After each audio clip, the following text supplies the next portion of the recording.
આજની ધર્મકથા. પ્રણામ.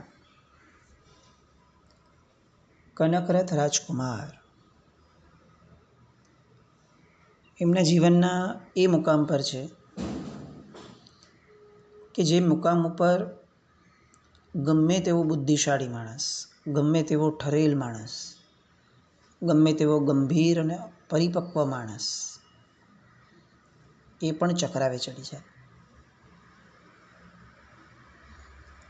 એ અત્યારે હૃદયના એ સ્તર ઉપર છે કે જ્યાં લાગણીઓ અને વેદનાઓ બંને એક સાથે પરાકાષ્ઠાએ આવે. કોઈ એક વ્યક્તિનો વિરહ સહન કરવો એ હજી કદાચ કંઈક વ્યક્તિ માટે શક્ય બને, પણ એ વ્યક્તિનો વિરહ કેમ થયો એ જાણ્યા પછી જ્યારે કોઈક બીજાના વાંકે મારે વિરહ સહન કરવાનો આવે છે એવું સમજાય, પછી પેલો વિરહ સહન કરવો અશક્ય થઈ જાય. ઋષિદત્તાને નિર્દોષ ગણી અને હજી સુધી એક પણ ક્ષણ એવી નથી કે જ્યારે એ નિર્દોષતાનું કોઈ પણ પરિમાણ એ પોતાના પિતાને આપી શક્યા હોત. જો આપી શકતા હોત તો એ જ ક્ષણે એ ઋષિદત્તાને બચાવી શક્યા હોત. એ ક્ષણે પણ પિતાજીએ જે કીધું એની સામે નિરુત્તર હતા, કારણ કે એમની પાસે ઋષિદત્તા નિર્દોષ છે એવું કોઈ પ્રમાણ નહોતું. આજે પ્રમાણ મળ્યું પણ ઋષિદત્તા નથી. આ જે પરિસ્થિતિ છે, આ જે દ્વંદ્વ છે જીવનમાં, એ ગમે તેવા વ્યક્તિ માટે પણ અસહ્ય બની જ જાય. અને આવા સમયે જીવ જે પણ નિર્ણય લે એ નિર્ણયમાં એનો વાંક શોધવો એ મુશ્કેલ છે. અલબત્ત બધા કર્મોના ખેલ છે અને આ લાગણીઓ, રાગ, સ્નેહ, આ બધું અંતે જીવને તો દુર્ગતિમાં લઈ જનારું જ છે, એ બેશક વાત છે. પણ વ્યવહારિક રીતે જોતાં અત્યારે કનકરથની જે સ્થિતિ દેખાય છે એમાં તો કનકરથ અગર અગ્નિ સ્નાન કરવાનો નિર્ણય લે છે તો એ એના રાગની પરાકાષ્ઠાઓ દેખાય જ છે. આ એ જ વ્યક્તિ છે કે જેની નજર સામે આ ઋષિદત્તાના પિતા રાજર્ષિ એ જ્યારે અગ્નિ સ્નાન કરવા માટે જતા હતા ત્યારે આ જ વ્યક્તિ એમને સમજાવતા હતા કે મનુષ્ય ભવમાં આપઘાત કેમ કરાય? તમે ધર્મ સમજ્યા છો, ધર્મ સમજેલ વ્યક્તિ આપઘાત કરવાનું તો બહુ દૂર, વહેલા મરવાનું પણ કઈ રીતે વિચારી શકે?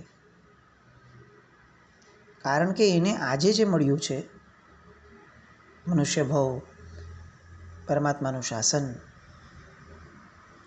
આજુબાજુ ધર્મની વૃદ્ધિ કરાવે એવા વ્યક્તિઓ, અનુકૂળ પરિસ્થિતિઓ, આ બધી વસ્તુઓ અગર વહેલા મરી ગયા તો આવતા ભવમાં મળશે જ એવી જ્યાં સુધી એને પોતાને પ્રતીતિ નથી થતી ત્યાં સુધી એ સામે ચડીને કેમ વસ્તુને કે જીવનને છોડી દે?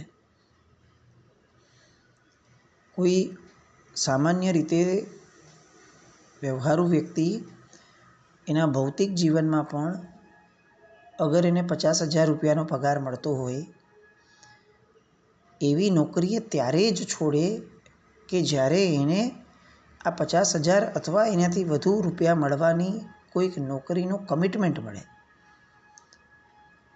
મને આજે 50,000 મળે છે, કશો વાંધો નથી, હું નોકરી છોડી દઈશ તો એ કોઈ ચિંતા નથી, હું જ્યાં બી જઈશ મને 70-80,000 મળી જશે, આવું વિચારી અને નોકરી છોડી દેનાર માણસ એ આપણને મૂર્ખ સિવાય કંઈ ન લાગે. નોકરી છોડવાનું વિચારનાર માણસ પણ મૂર્ખ લાગે. અને આજે આપણામાંના કેટલા બધા લોકો આવા હશે. આ કનકરથને આપઘાતનો વિચાર આવ્યો ને એ આપણને થોડું વ્યાજબી બી લાગે કે ભાઈ વિચાર તો આવી જાય, પણ આપણામાં આવા કેટલા બધા વ્યક્તિઓ હશે, ધર્મ સમજેલા, પામેલા, ધર્મમાં આગળ વધેલા પણ એવા કેટલા બધા વ્યક્તિઓ હશે કે જે વ્યક્તિઓ વાર તહેવારે બસ હવે જીવીને શું ફાયદો છે, હવે ઘણું થયું, 70-80 વર્ષ થાય એટલે બસ શરીર ચાલતું હોય એવી રીતે વહેલા ઉપડી જઈએ એટલે શાંતિ. આવા કેટલાય વાક્યો સાહજિક રીતે બોલી લેતા હોય. કેટલાય એવા હશે કે જેને કોઈ સામાન્ય રીતે કહે ને કે તમે 100 વર્ષના થશો તો ના પડે કે ભાઈ ના ના રહેવા દો ને ભાઈ, જે જેટલું છે બરાબર જાય એટલું ઘણું.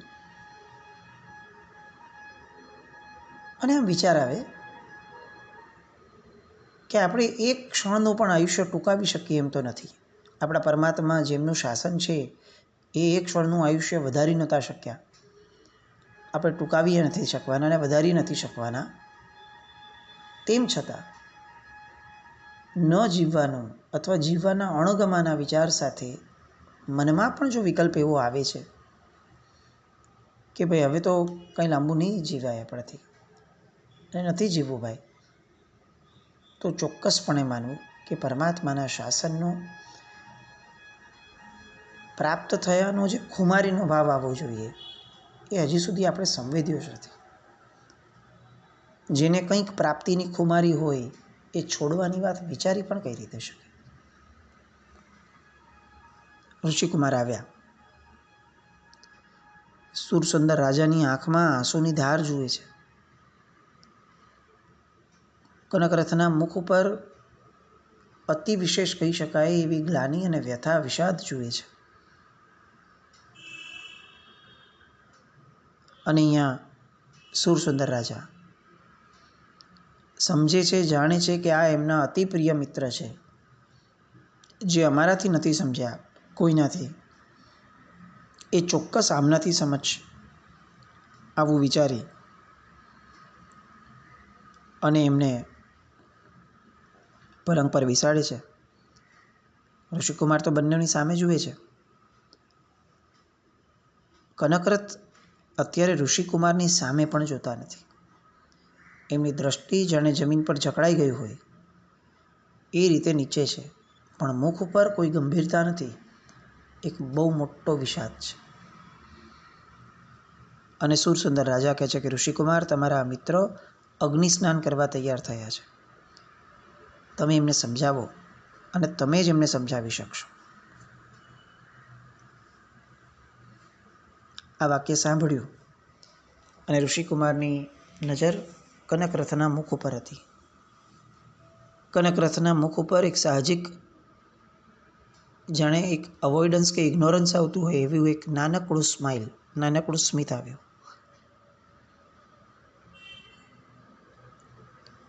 અને ઋષિકુમારે તરત પૂછ્યું, કુમાર, આ શું વાત છે? એક રાત હું શું બહાર ગયો, મારી અનુપસ્થિતિમાં તમે આવો નિર્ણય લઈ લીધો? શું મારા વગર તમે એક રાત પણ રહી શક્યા નહીં? આવી એક લાઇટ મૂડની વાત અહીંયાથી ઋષિકુમાર પોતાની વાત શરૂ કરે છે. આ કાર્ય પદ્ધતિ છે. પરિસ્થિતિને હળવી કર્યા પછીથી વ્યક્તિને એની મનસ્થિતિને હળવી કરવા તરફ આગળ વધી શકાય. કનકરથે ઋષિકુમારની સામે જોયું એટલે ઋષિકુમારે તરત જ મહારાજાની સામે જોઈ, સુરસુંદરની સામે જોઈ, પરિસ્થિતિને પામી અને એમને ઇશારો કર્યો કે અમને કેટલાક સમય માટે એકાંત આપો. સુરસુંદર રાજાને તો કશો જ વાંધો ન હતો. એને તો કોઈ પણ પ્રકારે બસ આ નિર્ણય પાછો ઠેલાય એ જ મહત્ત્વનું હતું. અને પોતે સમજતા હતા કે આ બંને નિકટના મિત્રો છે, એટલે કંઈક વાત થશે તો જ આગળ વધાશે. મારી હાજરીમાં ન પણ વાત કરવી ગમે. પોતાનો એક પણ પ્રકારનો અહંકાર વચ્ચે લાવ્યા વિના સુરસુંદર ત્યાંથી રવાના થઈ ગયા. હવે સુરસુંદર રાજા અને ઋષિકુમાર આ બંને વચ્ચેની આંખ વચ્ચે જે ખાલી વિચારણા થઈ એમાં ઋષિકુમારે એમને સાંત્વના આપી દીધી. આંખોની ભાષા એ બહુ બોલકી ભાષા છે. ખાલી ફરક એટલો છે કે એ બોલકી ભાષાને સમજવાનું એક સ્નેહ જોઈએ. ઋષિકુમાર હવે નિકટ આવ્યા કનકરથની. કનકરથના બંને હાથ એમણે હાથમાં પકડ્યા અને બહુ સ્નેહપૂર્વક શબ્દમાં કહ્યું, કુમાર, શું બન્યું? જો મારાથી છુપાવવા જેવું ન હોય તો મને કહો. અને આમ દ્રષ્ટિ નીચે રાખીને વાત ન કરો. મારી દૃષ્ટિમાં દૃષ્ટિ પરોવો અને વાત કરો.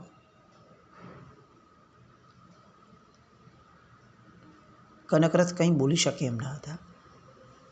એમની આંખો સૌથી પહેલાં બોલવાનું શરૂ કરે છે. આંખો સજળ થઈ, કંઠ એ તો જાણે અવરોધ થઈ ગયો હોય એ રીતે, બોલવું હોય તોય ન બોલી શકાય એ રીતે કંઠ અવરોધાયો. પણ મહા મહેનતે ગદગદ સ્વર થઈ એ રીતે હવે અહીંયા કનકરથ ઋષિકુમાર સાથે વાત શરૂ કરે છે. મુનિકુમાર, તમને હું શું કહું? તમારાથી મેં મારા જીવનની એક પણ વાત છુપાવી નથી અને મારે છુપાવવી પણ નથી. પણ જે ઘટના બની ગઈ એ એટલી બધી દુઃખદ છે કે હું તમને કહીશ તો તમે પણ દુઃખ સિવાય કંઈ નહીં પામો. આવું બોલી અને રીતસર પોક મૂકી હોય એવી રીતે રડવા લાગ્યા. માથે કેટલાક સમય માટે હાથ ફેરવે છે ઋષિકુમાર અને બહુ જ વાત્સલ્યભર્યા સ્વરથી કહે છે, ભલે, મિત્રના દુઃખે દુઃખી થવામાં પણ આનંદ સમાયેલો હોય છે. મને વાત કરવાથી તમારું દુઃખ હળવું થશે અને હું તો દુઃખી નથી જ થવાનો, કારણ કે જો મારા મિત્રનું દુઃખ હળવું થતું હોય તો મને તો એનું સુખ હોય, એનું દુઃખ કેમ થાય? શબ્દોની મીઠાશ કેવી છે! પ્રભાતનો તડકો મહેલમાં આવવાનો શરૂ થયો હતો. પ્રભાતિક કાર્યો તો આમે બધા પતી ગયેલા હતા. અસ્વસ્થતા, ઉદ્વેગ, સંતાપ અને ઉત્તેજના, આ બધાથી કનકરથ જે રીતે ઘેરાયેલા હતા અને જે એમાં શબ્દો મળ્યા, કનકરથને એવું લાગ્યું કે અમાસની ઘોર અંધારી રાત્રિમાં એક નાનકડો તારો ચમક્યો હોય. આ જીવનમાં મારું કોઈક તો છે જેને મારે મારું આ દુઃખ કહેવું છે. અને ઓલો સ્નેહ જે છે ઋષિકુમારનો એ અહીંયા એક્ઝેક્ટ નિશાન પર લાગ્યો અને વાત કરે છે, મણિકુમાર, ગઈકાલે રાત્રે એક ગુપ્ત ભેદ ખુલી ગયો છે. અચ્છા, કયો ગુપ્ત ભેદ? અને કહે છે કે ઋષિદત્તા અકલંક સિદ્ધ થઈ ગઈ છે. એ માનવભક્ષી ન હતી. ઋષિકુમાર આશ્ચર્ય વ્યક્ત કરે છે કે આવું તમને કઈ રીતે સમજાયું? શું ઋષિદત્તા આવી? શું એવી કઈ રાત્રે ઘટના થઈ કે જેના કારણે ઋષિદત્તા નિર્દોષ છે એ તમને આટલો મોટો નિર્ણય તમે લઈ શકો છો? અને ત્યારે કનકરથ કહે છે કે એના પર ઈરાદાપૂર્વક કલંક મૂકવામાં આવ્યું હતું. શું વાત કરો છો કુમાર? કોની પાસેથી આવું જાણ્યું? બહુ વિસ્ફારિત રીતે અને આતુરતાપૂર્વક ઋષિકુમાર એને પૂછે છે. વાતની ધારા, ફ્લો જે છે એ આવા નાના નાના પ્રશ્નોના કારણે કનકરથની અંદરમાં વધુ ને વધુ ગાઢ બની રહ્યો છે. મેં જાણ્યું રૂકમિણી પાસેથી, કારણ કે આ સમગ્ર ષડયંત્ર રચનારી હતી રૂકમિણી પોતે જ. ઋષિકુમાર પલંગમાંથી ઊભા થઈ ગયા. હે, શું વાત કરો છો? અને પોતે એકદમ ઊભા થઈ અને પલંગથી દૂર ચાલવા લાગ્યા. એ સમયે એનો હાથ પકડીને કનકરથ બેસાડે છે અને માંડીને વાત કરે છે. કેમ મારા નગરની અંદરમાં રોજ માનવ હત્યા થતી હતી. ઋષિદત્તાનું મુખ લોહીથી લીપાઈ જતું હતું. એના ઓશિકે માંસનો ટુકડો મુકાઈ જતો હતો. આ બધી ઘટના મારા પિતા મહારાજ પાસે વર્ણવી કોણે? તો કે પેલી સુલસા નામની યોગીનીએ. અને સુલસા નામની યોગીની એને સાધી હતી આ રૂકમિણીએ. ઋષિકુમાર પૂછે છે, પણ એ બધું બરાબર, પણ એમ કેવી રીતે એ ઓરડામાં આવી અને ઋષિદત્તાનું મુખ આવું લોહીથી ખરડી શકે? અને કનકરથ કહે છે, એની યોગ વિદ્યા દ્વારા એ હદ સુધી નીચે ઉતરી કે પોતાને ત્યાં બેઠી બેઠી આ આખું કાર્ય કરતી હતી અને એક વ્યક્તિનું ખૂન પણ કરી દેતી હતી. ઋષિકુમાર માનવા તૈયાર નથી. યોગ વિદ્યાનો આવો ભયંકર દુરુપયોગ થઈ શકે એની તો કલ્પના પણ એમને નથી. સાંભળ્યું તો નથી જ, વિચાર્યું પણ ક્યારે નથી. અરેરાટી છૂટી ગઈ. આ તો કેવું અયોગ્ય કાર્ય અને કેટલી અપાત્રતા છે આ સુલસાની. કોઈ માણસ પોતાની શક્તિનો આવો દુરુપયોગ કઈ રીતે કરી શકે? અને એ પોતે પોતાના વિષાદમાં છે. આ બાજુ કનકરથ પોતાના વિષાદમાં છે. કહે છે, યોગિનીએ પોતાના સ્વાર્થથી પ્રેરાઈ અને આવો ભયાનક કુકર્મ કર્યો. પણ એનો સ્વાર્થ શું હતો કુમાર? એનો સ્વાર્થ હતો રૂકમિણી દ્વારા અપાયેલા પૈસા. પણ રૂકમિણીએ આવું કેમ કર્યું? રૂકમિણીએ એટલા માટે આવું કર્યું કારણ કે રૂકમિણીને ઋષિદત્તા તરફથી મને મળેલો પ્રેમ પચતો ન હતો. મારા જીવનમાં ઊભી થયેલી ઋષિદત્તા પ્રત્યેની અનહદ લાગણીઓ એ એનાથી સહન થતી ન હતી. મને ઋષિદત્તા સાથે પ્રેમ થયો અને મેં એની સાથે લગ્ન કર્યા, એ વાત એના અહંકારને અત્યંત છંછેડીને ગઈ. પણ ઋષિકુમાર પૂછે છે કે આ તો સહજ હતું. તમે એને જ પરણવા ગયા હતા અને તમે ઋષિદત્તાને પરણ્યા. એ પછીથી એ સાહજિક રીતે પણ કહેવડાવી શક્યા હતા કે ભાઈ મારે પણ તમને પરણવું છે. અને આ વાતને અલગ અલગ પ્રકારે પોતાના પિતા દ્વારા કહેવડાવી અને એ કદાચ આવી રીતે લગ્ન તમારી સાથે કરી શક્યા હોત. એમાં ઋષિદત્તાને મારી નાખવા સુધી વાતની કેમ જરૂર પડી? અને કુમાર કહે છે, મારી ઋષિદત્તાને મોતની ખીણમાં ધકેલી દેનારી એ વ્યક્તિ એ આ રૂકમિણી. પોતાના અહંકારથી પ્રેરાઈ અને નિર્દોષ એવી મારી પત્નીને યમધામ સુધી પહોંચાડી દેનાર આ ક્રૂર રાક્ષસી છે. મારા હૃદયમાં ઘોર વેદના છે. રૂકમિણીએ મને મેળવવા માટે, મારી સાથે લગ્ન કરવા માટે ઋષિદત્તાનું કાસળ કાઢી નાખ્યું. અને એને હજી પણ આ વાતનું અભિમાન છે, એને ગૌરવ છે એના પોતાના કૃત્ય ઉપર. બોલો, આ આકરા સમાચાર હું કઈ રીતે જીરવી શકું?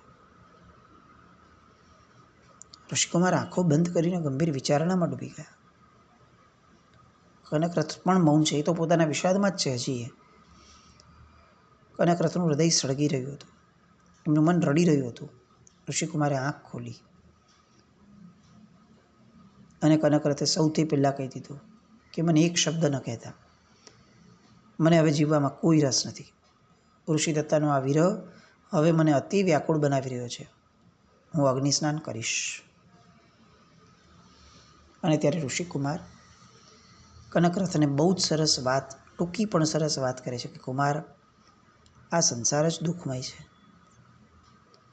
અગ્નિસ્નાન કરવાથી જો તમે સંસારથી મુક્તિ મેળવી શકવાના હો તો તમે કરો,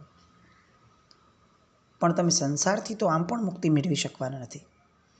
ફરીથી ક્યાંક જન્મ લેવો પડશે. ત્યાં બંધાયેલા પાપ કર્મોનું ફરીથી ફળ ભોગવવું પડશે.